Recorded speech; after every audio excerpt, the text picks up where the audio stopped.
In a quiet English village, a farmer's crude fertilizer formula was dismissed as useless by experts. Yet this simple mixture would soon become a vital component in millions of allied explosives. What began as overlooked soil treatment quietly reshaped the very tools of war, altering the conflict's deadly balance. England, 1939. The countryside carries a tense quiet, as if holding its breath beneath cold gray skies. Men in threadbare uniforms march steadily down narrow lanes, their boots stirring the dust of recently plowed fields. The steady rhythm of their footsteps echoes against stone cottages and scattered farmhouses. Inside one such village, the air is dense with the scent of damp earth and wood smoke. A weathered farmer stands by a large burlap sack marked fertilizer, ammonium nitrate. His hands, cracked and rough from years of toil, move slowly, wiping grime from his palms. He looks out over the patchy fields, where young green shoots struggle through heavy soil. The farmer's face is lined with fatigue and quiet worry. The land demands more than it has given this year. He shrugs slightly, as if conceding to forces beyond his control. The soil wants nourishment, the world something far different. Ration cards clipped to kitchen walls restrict daily bread, and families measure meals with a new economy born of scarcity. The usual songs and laughter in the village are muted under the shadow of war. Neighbors exchange guarded words, and the soft hum of radios carries news of battles far beyond the rolling hills. Each day feels heavier, as if the horizon itself is closing in. This sack of ammonium nitrate, once little more than a fertilizer, sits quietly at the edge of this changing world. To many, it remains a simple, almost worthless formula. Yet beneath its rough exterior lies a latent power, one that the grinding machine of total war will soon uncover. Science and desperation will transform this common substance into the explosive core of Allied resolve. The farmer does not know it yet, but his soil's need and the world's fury are about to intersect. What happens next will decide the fate of the men involved. The quiet village, the restless fields, and the unassuming sack all stand on the edge of profound change. Before dawn, the farmer stood alone in his field, the chill of early morning pressing against his worn jacket. The earth beneath his boots was firm, but softened with overnight dew. Rows of furrows stretched ahead, neatly spaced, each groove marked by faint glimmers of white particles scattered along their edges. These were chips of ammonium nitrate fertilizer, their pale surface catching the first promise of light. Above him, the sky was a shifting canvas of gray, clouds drifting slowly with the wind. They moved over the fields, casting momentary shadows on the soil, blotting out patches of his carefully tended land. The faint scent of damp earth mixed with the dry, powdery tang of fertilizer, a reminder of the season's unchanging cycle. Despite the routine, the farmer's gaze held a distant weight, his mind tethered to a memory. He recalled the old formula, one he had learned from his father. A simple mixture, unchanged through years of use, always measured with precision, but never yielding more than modest returns. The fertilizer was reliable, but it had never been profitable. Each sack was a small investment in survival, a hope to coax life from the reluctant soil. Yet now, as the muted light crept higher, those same grains felt different, charged with an uneasy significance. Inside the farmhouse, his wife's voice carried softly through the open kitchen window, reading aloud from the morning newspaper.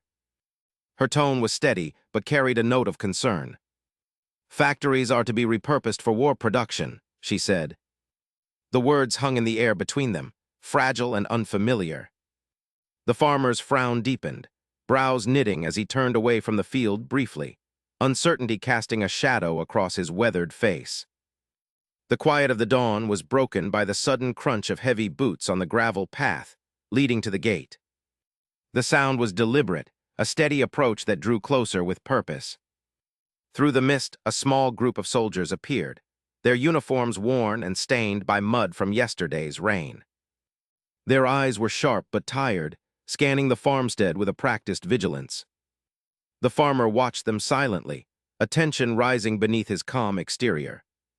The soldiers halted at the gate, exchanging brief, curt words among themselves before one stepped forward. His voice was low but firm. "We need to speak with you about your ammonium nitrate," he said, glancing at the sacks stacked near the outbuildings.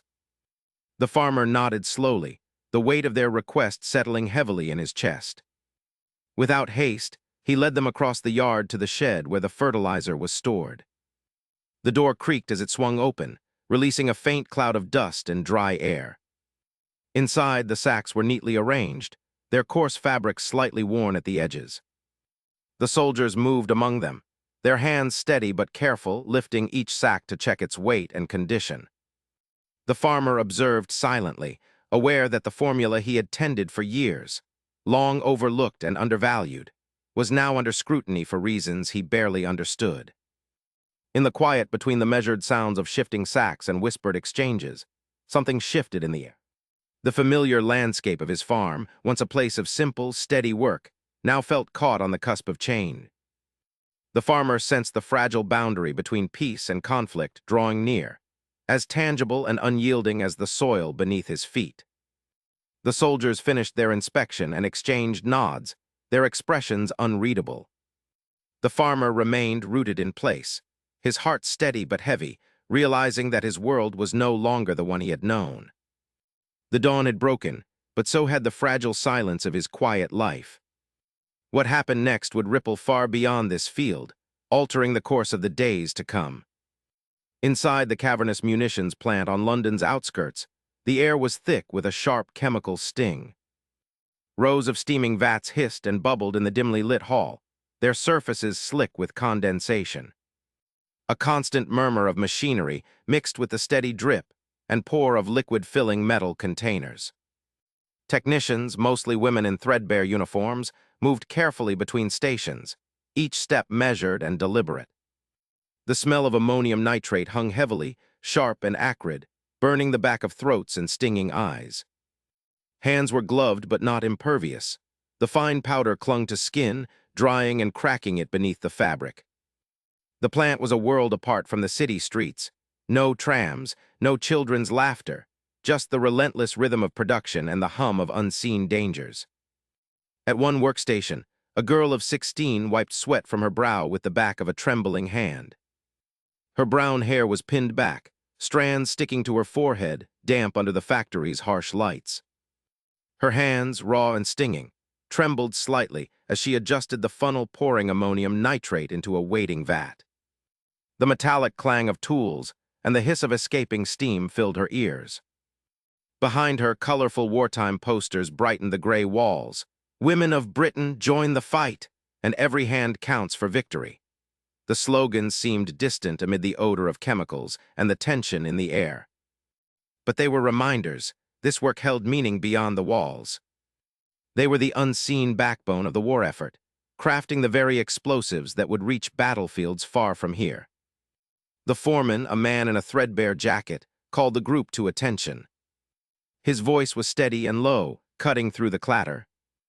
"This fertilizer, it's our lifeline now," he said, gesturing toward the vats. "Ammonium nitrate. Used to be just fertilizer on farms like your father's, but now it's the heart of our explosives. It keeps us in the fight." The girl's eyes flicked toward him, then downward to the fine white powder slipping silently into the steaming vats. The words settled uneasily in her chest. Fear and pride mingled, a knot tightening with every breath. She thought of her father's small farm in the countryside, rows of crops and open skies far from this claustrophobic plant. She remembered fields softened by rain, the smell of earth and growing things. Now those same chemicals would tear apart metal and flesh alike. Yet without this work, there would be no bombs, no defense for homes like hers or her family's farm. Sparks suddenly flew from a workstation nearby, the sharp crackle of static electricity breaking the steady drone. Workers froze, eyes darting toward the source. A foreman's shout cut through the moment. "Careful, no sparks here, every movement matters." The girl's heartbeat quickened. She blinked away the sting in her eyes and steadied her hands. Every step, every breath could mean the difference between life and death. The weight of it was heavier than the steel casings lined up on the tables. She glanced at the first bomb casings being filled, their cold, empty shells waiting in silence. Sparks flew again as a technician carefully sealed one, the faint smell of burnt metal briefly rising. The workers moved silently, a collective focus born of urgency and fear. No one spoke beyond necessity. The room was heavy with sweat and unspoken worries. The girl's chest rose and fell with shallow breaths as she forced herself to meet the work's pace. The hot steam blurred the edges of her vision, but she did not falter. Outside the plant, distant sirens wailed, a reminder of the war beyond these walls. Inside, the quiet hum of the factory was a different kind of battle. The girl's young face set with grim determination, caught between the innocence of youth and the harsh demands of war. Stay with this moment, everything is about to shift. She thought again of the farm, her father's hands deep in soil, and wondered if he understood what this work meant. The powder, the noise, the danger, it was all part of their shared fight, even if they had never spoken of it. The foreman's voice rose once more, steady and firm. Remember, one mistake here can cost us everything. We're all responsible, for each other, for the country. The girl nodded silently, swallowing the lump in her throat. Each scoop, each pour was a silent promise. To do the job. To keep the home fires burning. To honor the family waiting beyond the factory gates. In the glare of factory lights, amid the hiss of steam and the faint crackle of sparks, the girl's fear softened into resolve, fragile but unyielding. What happens next will decide the fate of the men involved. The low light of a fading afternoon filtered through heavy clouds, casting a dim gray over the battered French countryside. A Royal Artillery unit moved carefully between the muddy trenches, their boots sinking into the thick earth. Crates marked with bold letters, AN, were stacked in neat rows beside the gun emplacements. Each box bore the faint scent of damp wood and oil, disturbed as the men lifted them. A young gunner, barely 20 years old, knelt beside one crate. His fingers traced the stencil on a shell, a smooth, cold cylinder marked with cautionary symbols. He lifted it gently, feeling its weight and cold metal surface. The shell's casing held ammonium nitrate, a chemical compound he had only heard named in passing. Now it was in his hands, waiting to roar. An older sergeant approached, his face streaked with dirt and sweat. He spoke softly, aware of the young man's curiosity and unease. "These shells carry a powerful punch," he said, voice low, eyes scanning the horizon. "But they're temperamental. Too much shock or heat, and they could go wrong." The sergeant's tone held a warning that went beyond the technical, an unspoken caution about the fragile balance between destruction and disaster. Around them, the sky grew heavier, shadows stretching long across the trenches. The men worked steadily, loading shells and checking equipment with practiced motions, the routine undercut by a palpable tension. The clatter of tools and whispered orders punctuated the damp air, mixing with the distant rumble of artillery fire echoing across the fields. As dusk settled, the young gunner sat on a wooden crate, still holding the ammonium nitrate shell. He stared at it, the cold metal contrasting with the warmth of his palms. His mind traced back to conversations overheard at camp, farmers speaking of fertilizer, of crops and soil. That same compound, he realized, now transformed into an engine of war. The thought unsettled him. Earth that nurtured life turned into a weapon of destruction. The men gathered nearby, pulling out cigarettes from worn packs.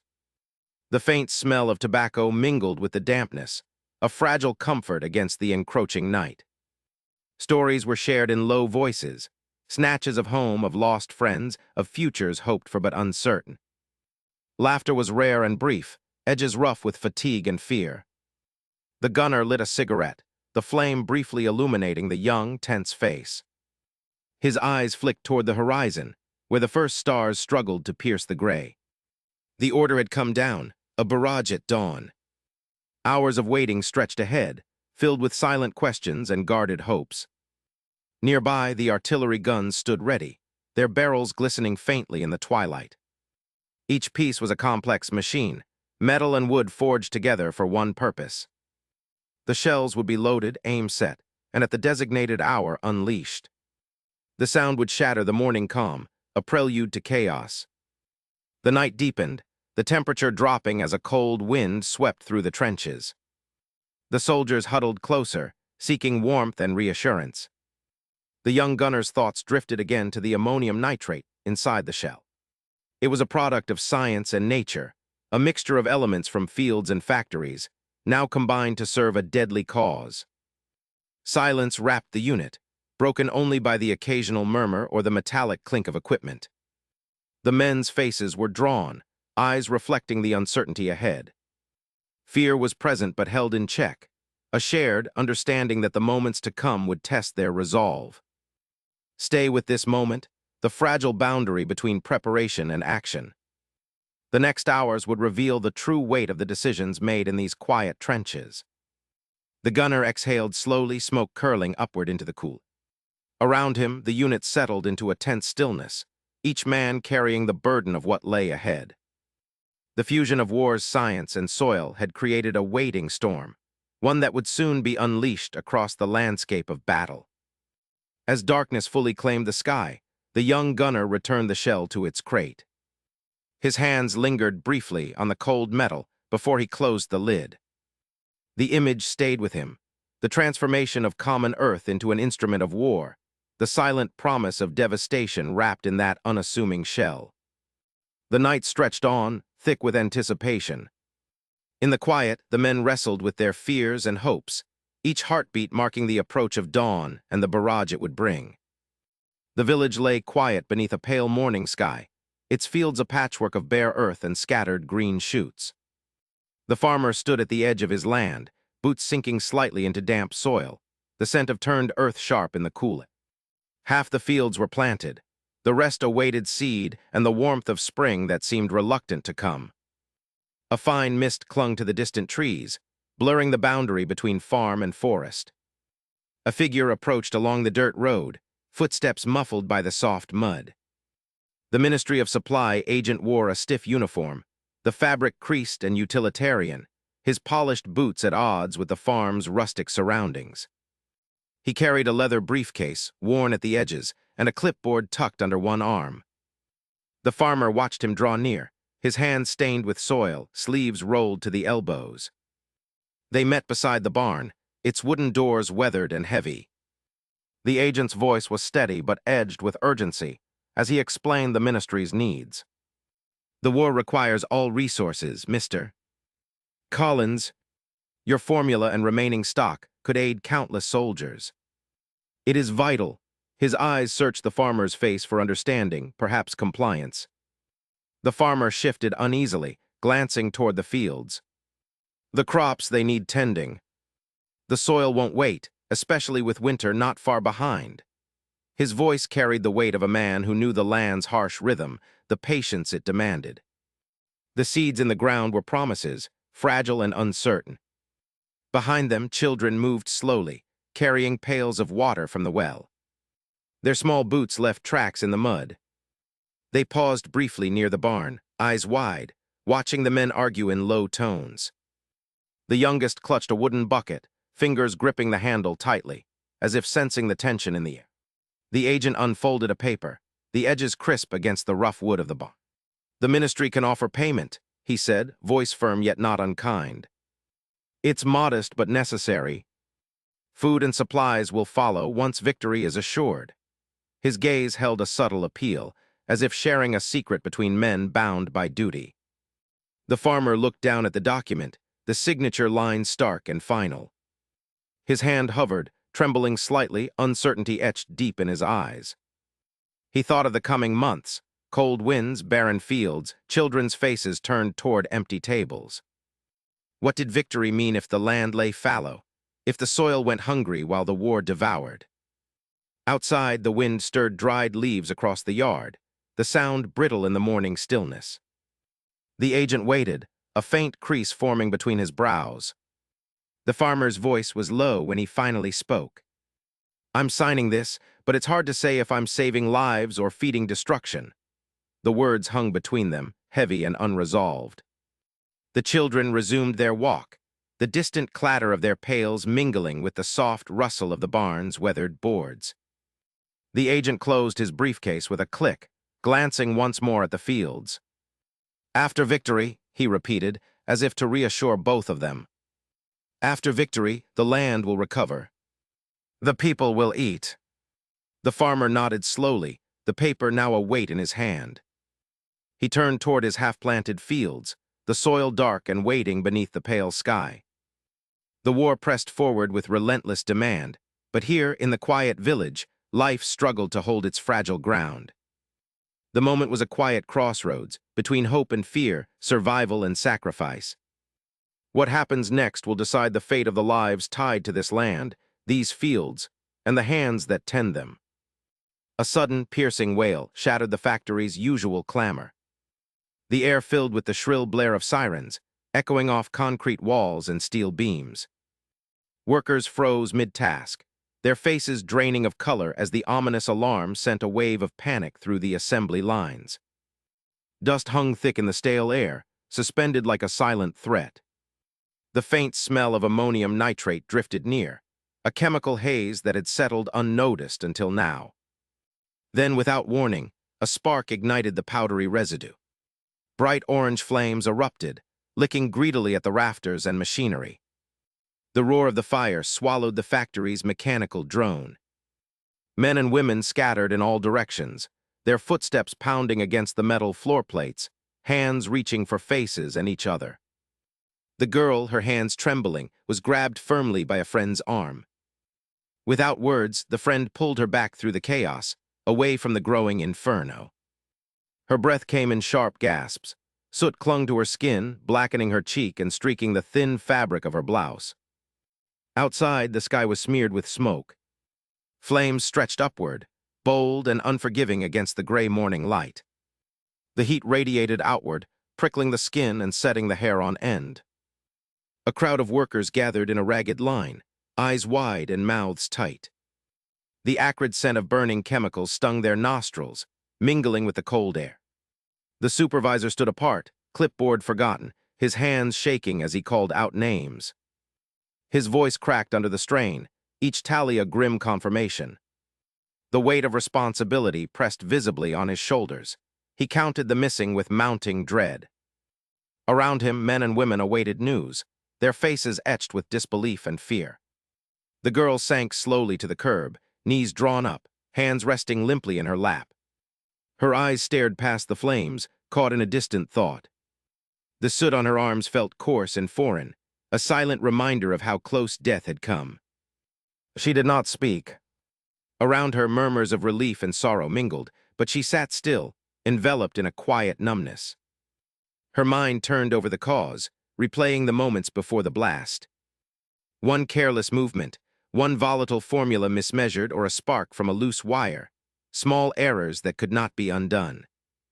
The factory, a place of daily toil and survival, had transformed in seconds into a scene of destruction. Later, as the fire crews doused the last embers and the smoke thinned, the factory's grim determination returned. By dawn, workers would be back at their stations, the need for production relentless. The war demanded it. No pause could be allowed for grief or fear. Yet beneath the steady clatter of resumed machinery, the memory of the morning's terror lingered. The faces, pale and stricken, the sudden heat, the roaring flames, all etched quietly in the minds of those who had fled. What happened in these moments would not be forgotten, even as the factory pushed forward. Stay with this moment, everything is about to shift. Before dawn, the gunner crouched beside the cold steel of his artillery piece, fingers numb as he hefted the heavy shell. The air was damp, the chill seeping through his threadbare uniform as the first light flickered weakly over the horizon. Around him, the earth was silent, but for the faint rustle of wind through broken branches and scattered leaves. His breath came in shallow clouds, mingling with the lingering fog that clung to the battered landscape. In the distance, a faint orange glow began to pulse, far beyond the shattered trees and battered hedgerows. A series of sharp, bright flashes erupted along the horizon, cannon fire from the Allied lines. The gunner's eyes narrowed, tracing the rhythm of the bombardment. It was a mechanical heartbeat, steady and relentless, a signal that the battle was waking. The ground trembled beneath him, a deep rolling vibration that moved through his boots and settled into his bones. The sound of artillery thundered across the fields, distant yet overwhelming, as if the earth itself were breaking apart. The air thickened with the acrid sting of smoke and powder, choking and heavy, clinging to his nostrils and throat. He swallowed hard, the flavor of burnt metal and dust coating his tongue. Suddenly, the whistle of incoming shells cut through the cacophony. A sharp, high-pitched scream of metal tearing through air, followed by violent impacts nearby. The gunner flinched instinctively, ears ringing as the ground exploded close beside him. Dirt and debris rained down, the smell of burnt cordite filling his senses. Each explosion was a reminder. Death was not distant, but near, precise, and indiscriminate. The gunner steadied himself, heart pounding beneath worn straps and canvas. He reached down, setting the shell carefully into the breach. The metal felt cold and unforgiving, smooth in some places, jagged with splinters in others. White residue clung stubbornly to the casing, a powdery, chalky film left by countless detonations. He traced it briefly with a grimy finger, the texture dry and brittle. Outside the gun's shelter, the landscape was transforming under the barrage. The once familiar fields had become a patchwork of craters and mud, churned deep by relentless fire. Trees, stripped of leaves and branches, stood like broken sentinels silhouetted against a sky smeared with smoke.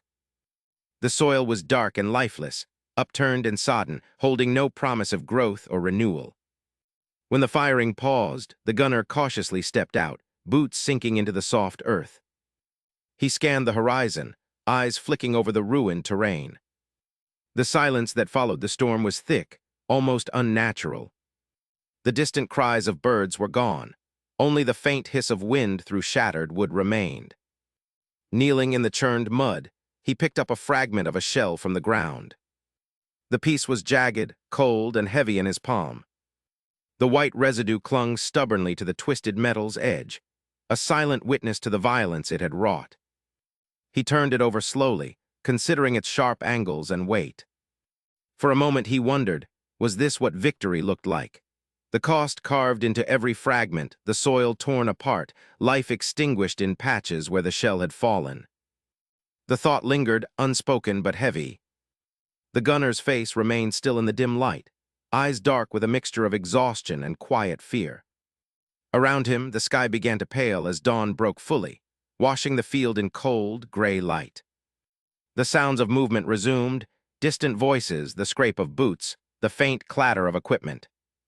The world was waking again to the endless cycle of battle. He straightened, slipping the shell into place, ready to fire once more. The gun was alive beneath his hands, a brutal instrument of steel and smoke. His breath steadied, his mind focused on the next command. What happens next will decide the fate of the men involved. The gunner's gaze lingered on the horizon, a blurred line of smoke and fire, where the war dragged on without end. The battlefield was a canvas of destruction, painted in shadows and dust. The taste of ash hung in the air, and the ground beneath his feet remembered every step, every explosion, every whispered prayer for survival. He fired again. The morning light seeped weakly through the thin curtains of the farmhouse kitchen, casting pale rectangles upon the worn wooden table. The farmer's wife sat motionless, a folded envelope from the government clutched in her hands. The paper felt heavier than its weight suggested, as if carrying the weight of years spent under the shadow of war. Her fingers trembled slightly when she unfolded the letter. The words confirmed what they had feared. More nitrate would be taken from their supplies. The requisition would leave them with less fertilizer for the coming season, threatening the fragile yield the farm depended on. Outside, the wind stirred the leafless branches, a brittle scraping against the window pane. She rose slowly, stepping through the quiet rooms of the farmhouse. Every creak beneath her feet seemed louder than usual in the soft stillness. The wallpaper, faded and peeling in places, bore witness to two wars etched deep into their lives. Her mind drifted to the Great War, when similar shortages had pressed down on them, and the fields had barely fed the family. In the dim light of the hallway, she paused before a small shelf of photographs. Yellowed faces stared back, her husband as a young man, his hands free of grime, smiling at a summer harvest. The memory was distant, almost foreign. She felt the ache of those times resurface, the same uncertain hunger and cold nights. Outside, the village stirred slowly. Doors creaked open, and neighbors exchanged whispered words in the crisp morning air. Their voices carried down the narrow lane, soft and cautious. Some blamed the farmer for aiding the war effort, accusing him of sacrificing the village's welfare for distant battles. Others spoke quietly of gratitude, acknowledging the importance of his work for the nation's survival. She overheard fragments as she passed by the boundary hedge, voices muffled by the "He's helping the enemy," one woman muttered, her eyes narrowed beneath a woolen scarf. "If he hadn't sent those chemicals, maybe the war would end sooner," she said, her voice bitter. A group of men gathered near the well, nodding in agreement. One remarked, "Without his nitrate, our crops might last." "But we're all struggling." Another answered quietly, "Still, the soldier boys need it more than we do." The farmer's wife felt the scrutiny settle on her like a cold weight. She knew the division was no one's fault. It was the war, an invisible force splitting their lives in ways they could not control. The gravel crunched sharply beneath her boots as she returned to the farmhouse, the whispers fading behind her. Inside, the farmer sat alone at the kitchen table. The morning light illuminated his face, drawn and tired. His eyes stared past the window, unfocused. His hands rested on the rough wood, stained with soil and the fine dust of chemicals. The grime under his fingernails was a testament to endless labor, the physical toll of his work with nitrate. He flexed his fingers slowly, tracing the cracked skin and hardened patches. Each mark reminded him of the nights spent mixing compounds, the dangers he accepted for the sake of the war effort. But doubt pressed heavy on his chest. Had the sacrifices been enough? Had he done the right thing? The clock ticked in the silence, each second measuring the distance between his thoughts and sleep. Outside, a distant dog barked, a sharp sound that broke the stillness for a moment before fading into the countryside's quiet. The farmer's breath was shallow, his mind turning over questions he could not answer. His wife entered quietly, setting the letter down beside him. Without words, they shared the weight of the news. The room felt colder, the space between them filled with unspoken fears. The war's reach had entered their home once again, eroding the fragile peace they had managed to hold. He stood slowly, stretching stiff muscles. The uniform he wore beneath his worn jacket seemed heavier in the dim light, a burden both literal and unseen.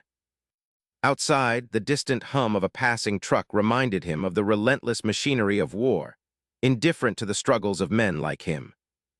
The farmer walked to the window, looking out over the fields he had tended since boyhood. The earth lay bare beneath a pale sky, waiting for the fertilizer that might never come. He closed his eyes briefly, feeling the weight of seasons lost and battles fought far away. Stay with this moment, everything is about to shift. His hands clenched into fists, dirt and dust spilling between his fingers. The line between duty and doubt blurred, leaving only the quiet resolve of a man caught between needs he could not reconcile. The day moved steadily onward. The farmer's wife returned to her chores, the rhythm of daily life continuing despite the uncertainty. The village remained divided, the undercurrent of tension threading through each conversation. And in the farmhouse, the farmer lay awake long after the house had fallen silent, wrestling with the question that haunted him most. Had his actions helped preserve humanity, or had they merely prolonged the shadow of war? The morning air hung cold and damp over the British farm. A thin mist clung to the low-lying fields, softening the outlines of the furrows and the skeletal shapes of the crops. The earth smelled faintly of wet clay and old straw. Near the farmhouse, a German prisoner of war knelt carefully beside a burlap sack, its coarse fibers rough against his worn hands. The man's uniform was patched and faded, the insignia barely visible beneath the dirt. Beside him, the English farmer adjusted the sleeve of his woolen jacket, his face drawn with the fatigue of long hours. He bore the marks of the land, calloused hands, sunburned cheeks, and moved with the slow precision of someone shaped by routine hardship. Neither spoke, the silence between them dense but not uneasy. It was a quiet companionship forged by necessity. The German reached into the sack, pulling out handfuls of a pale, granular substance. The fertilizer crumbled softly as it slipped through his fingers. He paused for a moment, his gaze fixed on the crystals. The faint chemical scent stirred something deep within him, a memory buried beneath years of war and displacement. He recognized the ammonium nitrate instantly. Once it had been common in his village, a vital ingredient in the fields back home. It was the substance that coaxed green life from barren soil, promising harvests that kept families fed through hard seasons. But that same compound had also been twisted into something darker: explosives, destruction, and death. The double life of the fertilizer was a ghost hovering between past and present. The English farmer glanced at the German, observing the brief flicker of recognition that passed over his face. His own hand spread the fertilizer steadily, the soft patter of granules landing on the earth breaking the morning silence. The farmer's eyes held no judgment, only quiet acknowledgement. Both men understood the story written in those grains. The hope and the horror mingled in their shared labor. They moved side by side across the field, the rows of struggling crops stretching toward a pale sky. The soil was thin and exhausted, the yield uncertain, but they worked with steady determination. With each handful of fertilizer, the promise of growth seemed to push through the frost-hardened ground. The Germans' movements were careful, deliberate, as if tending not only to the earth but also to some fragile thread of humanity. The wind rustled the dry leaves, carrying with it distant sounds. The faint clatter of tools in the barn, the low murmur of farm animals stirred by morning chores. The two men remained focused on their task, their breaths visible in the chill air. The farmer's face tightened briefly, the strain of months without a proper harvest weighing on him. Yet he did not falter. Occasionally, their eyes met, a momentary exchange of understanding that needed no words. The German's gaze held traces of sorrow and resignation, the weight of memories that could not be undone. The Englishman's eyes reflected quiet endurance, the resolve of a man rooted to his land despite the scars of war. The field grew under their hands, fragile green shoots pushing through the dirt, fragile lives nourished by a substance that once had another purpose. The juxtaposition was unmistakable. One man had known the fertilizer as a tool for war, the other as a lifeline for survival.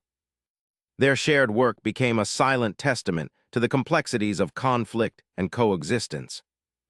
As the sun rose higher, the mist lifted, revealing the patchwork of fields beyond, the neat lines of crops, the weathered fences, the distant silhouette of the village church. The day pressed on with a quiet momentum. The men finished their task without fanfare, folding the empty sack and stacking tools with care. Before parting, the farmer nodded slightly toward the prisoner, a gesture of acknowledgement and respect. The German returned the nod, a small sign of gratitude that spoke of unspoken bonds. Neither spoke of the past or the war, but in that moment the divide between them felt less insurmountable. They turned away from the field, each carrying the weight of their experiences, but also the faintest glimmer of shared humanity. The land would grow, slowly and uncertainly, shaped by hands that had known both conflict and care. The quiet work of a British farm held within it a story of survival, endurance, and the fragile hope that even in war's shadow, life could persist. The next seconds would change the course of the confrontation inside these fields. But here, beneath the drifting clouds and cold light, two men found a moment of silent understanding. The fertilizer, once a tool of destruction, had become a bridge between worlds. Stay with this moment, everything is about to shift. The factory's clamor dimmed to a dull roar in her ears as she sat alone on the worn wooden bench during the midday break. The cold metal walls pressed in around her, muffling the distant clang of machinery and shouted instructions. Her gaze was fixed on her pale, trembling hands, fingers twitching slightly but motionless. Outside, a thin light sifted through grimy windows, casting long, muted shadows across the concrete floor. Around her, the other women whispered in hushed tones, casting furtive glances but careful not to meet her eyes. The usual chatter and laughter that filled these moments was absent, replaced by a heavy silence that wrapped the room like a shroud. She felt their avoidance, the unspoken fear that her grief might spill over into their fragile composure. Earlier that morning, the news had come, a terse note delivered by a stern-faced officer. Her brother, just 20 years old, had fallen somewhere at the front. The words repeated themselves in her mind, cold and definite, killed in action. No further details. No farewell. She remembered the last time she had seen him, standing tall and proud, wearing the same uniform that now felt so hollow. His voice strong and certain, promising to come back. Now only a photograph remained, tucked deep inside her coat pocket. Returning to her station after the break, the factory's air smelled sharp with ammonium nitrate dust, the faint metallic scent mingling with sweat and oil. The conveyor belt creaked under the weight of countless burlap sacks, each filled with the heavy, powdery substance destined for artillery shells. She gripped the rough fabric and hoisted the first sack onto the pallet. The weight pressed down harder today, as if the loss made each burden more physical. Muscles aching, she worked with a grim determination. Each sack she lifted was a reminder of the fields her brother once tended in the harvest seasons before the war. Those same fields now silent and empty. The thought brought an ache deeper than muscle fatigue. Her mind wandered to the farmer who had spoken of the earth's stubbornness, the soil cracked and tired. How the war had changed everything. Even the land itself was caught in this endless battle. The line between feeding the people and feeding the guns blurred steadily, day after day. Each shell packed was a promise of destruction, yet also a desperate hope for survival. The distant drone of planes overhead momentarily stiffened her posture. She glanced up, eyes narrowing against the factory's dust-flecked light filtering through the windows. The world outside was no less tense, no less dangerous. Shells exploded miles away, shaking the ground beneath her feet in pulses she could feel through the soles of her boots. She paused briefly, hands resting on a sack, breathing in the gritty taste of dust and iron in the air. Around her, the factory hummed tirelessly, a machine fueled by fear, necessity, and quiet resolve. No one spoke of her brother's death, though the weight of it was palpable, settling like a shadow over the assembly line. Her fellow workers resumed their tasks, faces set in expressions of grim focus, but she caught the flicker of shared loss in their eyes.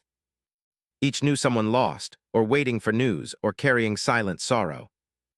The war had woven grief into their very existence. As afternoon waned, the light shifted to a colder gray, shadows lengthening across the floor. She stacked another sack, muscles burning, but her hands steadied with resolve. This was her contribution now. Not the fields, not the front line, but this labor that fed the endless hunger of conflict. She thought of the shells these sacks would fill, their deadly purpose, the cost measured in human lives and broken families. Yet beneath the sorrow, a quiet strength drew her forward. In this grim rhythm, in this shared endurance, she found a fragile thread of hope. The factory bell signaled the end of the shift, but she lingered a moment longer, hands resting on the rough burlap. Outside, the sky had darkened with clouds heavy and low, smelling faintly of rain. She breathed deeply, the weight of loss and duty pressing down but unyielding. What happens next will decide if this fragile resolve can hold through the days ahead. The quiet determination settled around her like a shield, even as the war's shadow lengthened. She stood, the sound of her boots on the concrete sharp in the sudden silence. Each step was measured, each breath steady. The line between feeding and fighting was no longer clear. Only the heavy truth of sacrifice remained. And in that truth she moved forward. May 1945. The sky hung heavy with pale clouds, a muted light washing over the battered fields of the village. The farmer stood alone amid the earth, the soil cracked and scarred from years of hardship. His hands, once rough from toil, trembled slightly as he surveyed the furrows now silent and waiting. The air carried the faint scent of damp earth and distant smoke, remnants of destruction still clinging to the land. The ministry agent returned as quietly as the spring breeze, his uniform worn but pressed, a small sack of ammonium nitrate cradled under one arm. His eyes met the farmer's, carrying a wordless understanding tempered by months of waiting and loss. The war was over. The weapons would no longer dictate the measure of days. Now surplus from once deadly factories flowed back into fields, promising renewal rather than ruin. Children emerged from behind shattered walls and half-collapsed barns, their laughter sharp and clear, threading through the rows of crops like new life. Their bare feet pressed softly into freshly tilled earth, and their voices wove through the air, fragile yet determined to reclaim joy. The farmer watched, a faint, almost imperceptible softening in his gaze. These children carried no memory of the fields as battlefields, only as places where life might begin again. Kneeling slowly, the farmer reached into the sack, sifting the cold white crystals through his fingers. Each grain slipped quietly away, dissolving into the earth's thirsty embrace. The ammonium nitrate, once a symbol of destruction, was now being repurposed, transformed back into sustenance for the soil. The contrast was stark and unspoken, heavy with the weight of what had been lost and what might yet be reclaimed. The distant hum of shifting industry reached the village on the wind. Factories, once dedicated to the manufacture of bombs and shells, had begun their slow transition. Machinery clattered with new purpose, forging tools and food rather than instruments of death. The rhythmic pulse of progress was cautious but steady, a fragile heartbeat amid the scars left by war. Smoke curled upward, not in plumes of flame but in gentle trails from bread ovens and workshops. Every field bore its scars. Trenches cut deep lines through once fertile ground. Shattered fences and broken farm equipment lay scattered like forgotten memories. The silence that had once been filled with gunfire and shouted orders now held a different weight, a quiet that pressed against the ears, reminding all who listened of the cost of peace. The farmer's eyes traced these marks, his face a map of resilience and sorrow.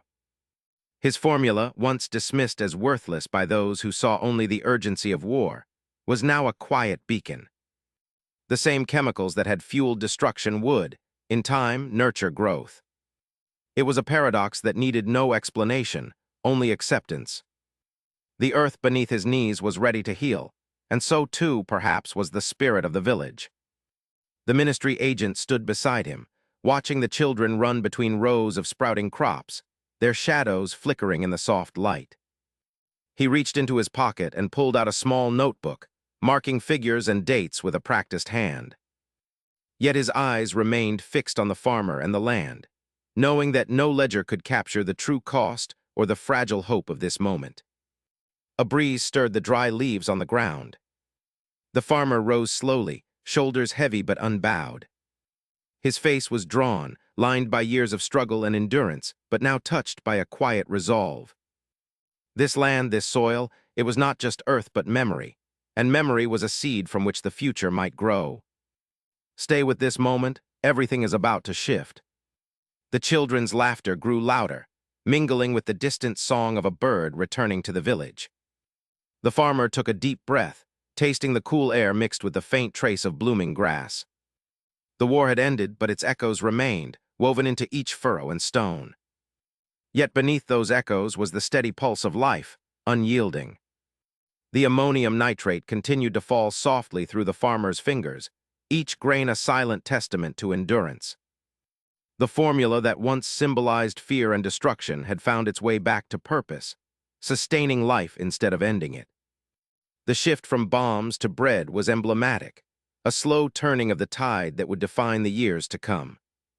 What happens next will decide the fate of the men involved. The village, battered but unbroken, stood at the threshold of recovery. The farmer's gaze swept over the horizon, where fields stretched beyond sight, waiting for hands to tend them once more. The scars of war lingered, etched into the landscape and the hearts of those who lived there. Yet beneath the surface, hope took root, quiet but relentless. The sun broke through the clouds in a muted glow, casting long shadows across the earth.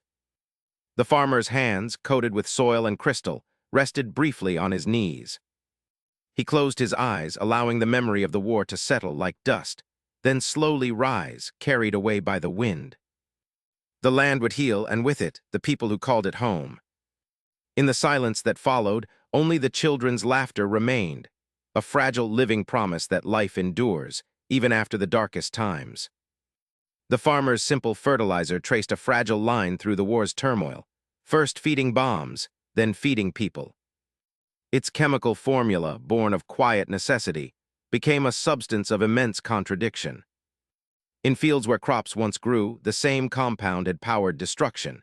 Yet after the guns fell silent, it nourished the earth anew.